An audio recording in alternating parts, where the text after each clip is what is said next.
Bakit mga kababayan, sa tuwing nakikita natin itong mag-asawang BBM at Lisa, ay hindi talaga natin mapipigilang mapapatawa? Ay, itsura oh! Ay, Diyos ko. Oh, lalong-lalo na ito si Admiral, mga kababayan, ano? Tingnan nyo ang outfit, mga kababayan. Sinamahan pa ng kanyang sapatos, di ba? Oh. Pati si BBM, mga kababayan. Ay, nako, ay, nako, ay, nako. Kumadyante na ba itong dalawa, mga kababayan? Parang accidental comedian, di ba? Sa makatuwid, parang nagiging comical character na nga itong mga taong ito, mga kababayan. Itong mag-asawang BBM at Lisa. Para yung karakter sa comics, mga kababayan, na makikita mo palang natatawa ka na. Tingnan nyo, mga kababayan, sa lahat ng mga post nila, mga litrato nila sa social media, lahat talaga ng nakakakita ay natawa. Hindi ko kayo masisisi dahil nakakatawa naman talaga yung itsura, mga kababayan. Panoorin niyo po, ha? Oh, ayan na, ayan na. Andito na sila sa India, mga kababayan. Nice shoes, Admiral. Parang, ano ba to? Yung lakad ni Admiral, mga kababayan, parang si Goofy, oh. Oh, anong tingin-tingin mo, Admiral? Nakatingin si Admiral sa bodyguard, mga kababayan. Ay, si BBM, oh. May inilatag na parang black ba yan? Rat. Eto talaga sinasabi natin, no? Etong amigo, ha? Best friend ni BBM, mga kababayan, na Agriculture Secretary sa lahat ng trip ni BBM. Kasama talaga siya, mga kababayan. Anong gagawin mo dyan? Magtatanim ka sa India? Hoy, Mr. Secretary, benting bigas. Pati si Gibo. Actually, silang lahat, mga kababayan, aaksa yan ng pera. May accommodation yan may allowances, may pagkain. Sila, mga kababayan, mayroon tayong mga alalay. Siguro kasali din ang kanyang mga pamilya niyan. Gastos lahat ng gobyerno. Pati pa itong mahilig mag-tax, mga kababayan, no? Kahit saan napunta. Pati si Tourism Secretary. Si Admiral. Oy, ang Disney Princess namin. Malungkot ang aming Disney Princess. Nilagyan ng Pilipit, mga kababayan. Pilipit ba yan?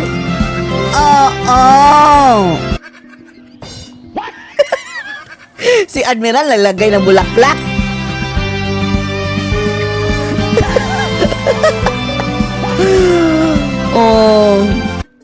Ayan, si Mahatma.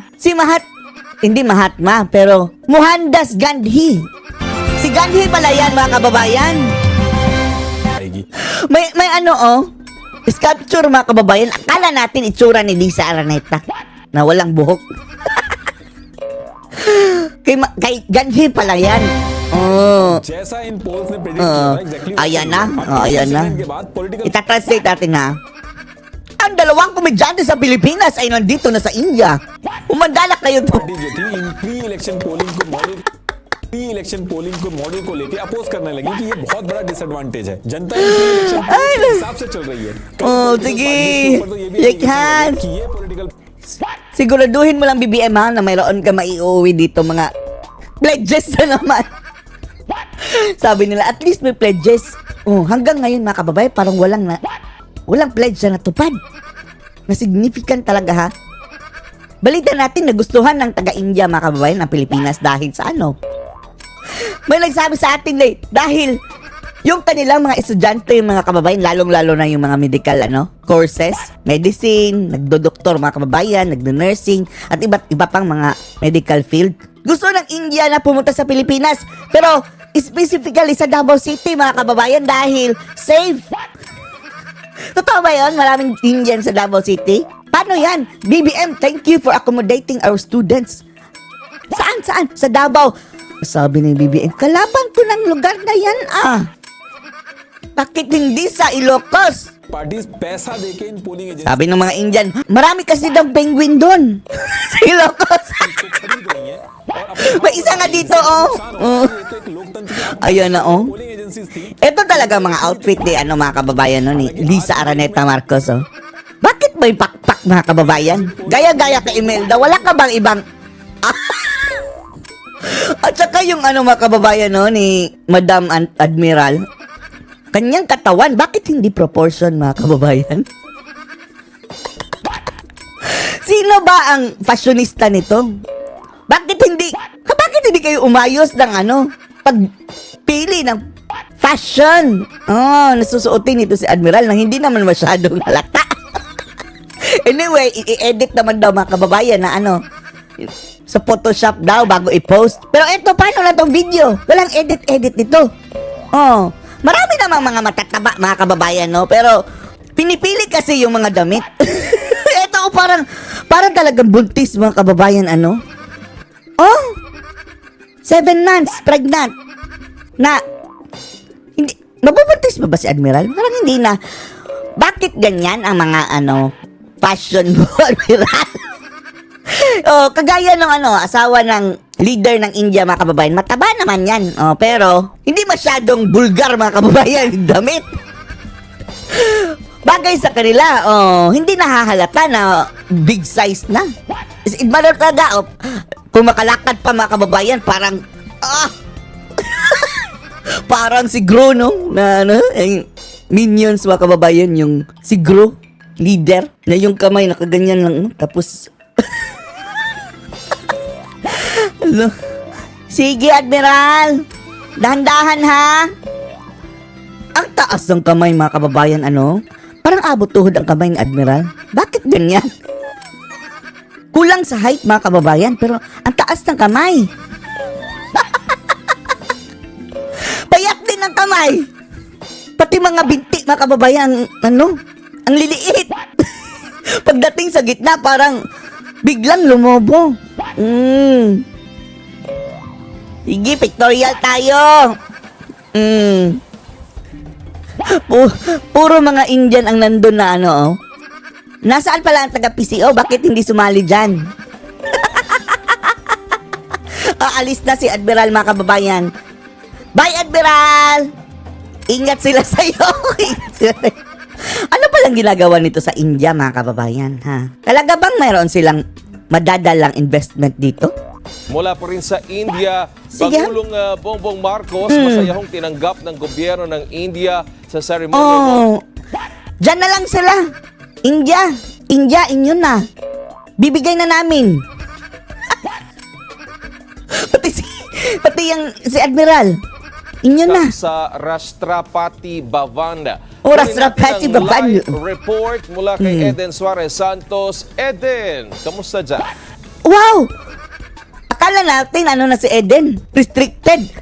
Ayun, andun na sa India, mga kababayan. Nag-cover kay BBM. Yes, Wedge, malugod nga ang tinanggap Good job, si Pangulong Eden. Ferdinand Marcos Jr. sa isang ceremonial welcome sa Rashtrapati Bhavan Rashtrapati na siya nagsisilbing Bangangagi. Presidential Palace o residence ng Bavan pala. Akala natin bangag. Bavan. Pangulo ng India. Ang Pangulo ay on time dumating kanina sa Presidential Palace. 9 a.m. oras sa India at 12:32 a.m. naman oras dyan sa Pilipinas. Masyadong mababa yung ano, no? Kamay ni BBM. Taasan mo ng konti, BBM. Para sa pambansang awit, mga kababayan. Indian President Draupadi Murmu at Indian Prime Minister Narendra Modi. Siya ay binigyan ng arrival honor sa Presidential Palace. Nagpaunlak din ang Pangulo ng isang tanong mula sa local media kung ano ang kanyang inaasahan. O ano, baka matutulad na naman yan, ha? Mga previous na ano, mga trips si BBM na walang napuntahan, mga kababayan talaga.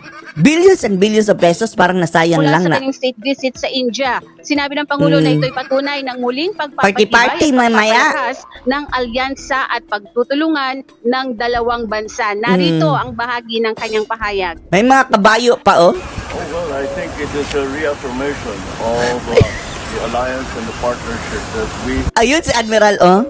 Admiral, sayang hindi ka napakita kay Trump. Bakit? Something is fishy, mga kababayan, no? Bakit hindi nagpakita si Admiral kay Trump? Ayaw ba ni Trump sa'yo? are strengthening. Oh, takot ka ba? But it used to be where we used to refer to the Asia-Pacific region, we now refer to as Akala ko jumijingle, mga kababayan, no? Parang ihian ito, oh. Parang yung doon ka iihi. Podium para, mga kababayan. Indo-Pacific region, which is the Nakababa kasi ang kamay ni BBM. Parang nakahawak sa kanyang junjun. I think a correct evolution of that understanding because of the global nature of Oo, sinilip ni Admiral. Tingnan nyo, oh. Tapos na ba umihing, Admiral? Wala pa. all the politics and all. Ang dami kasi ininom kanina eh. economy. And to build upon what we already have found, but to certainly to explore the many Exploring pa pala mga kababayan ng mga opportunity daw. Wala pa pala, 50-50 pa ito mga kababayan kung may mauuwi. risen in the past few years because of the new technologies and the changing Diyan na lang kayo, BBM. Diyan na lang kayo, matutuwa pa ang mga tao. Successful na visit yan kapag diyan na kayo. Di na kayo uuwi. of the global economy and the geopolitics around us now. Yeah, thank you. Ano daw? Ano masasabi niyo dito mga kababayan sa trip to India ng ating First Lady at ang ating Presidente? Post your comments below.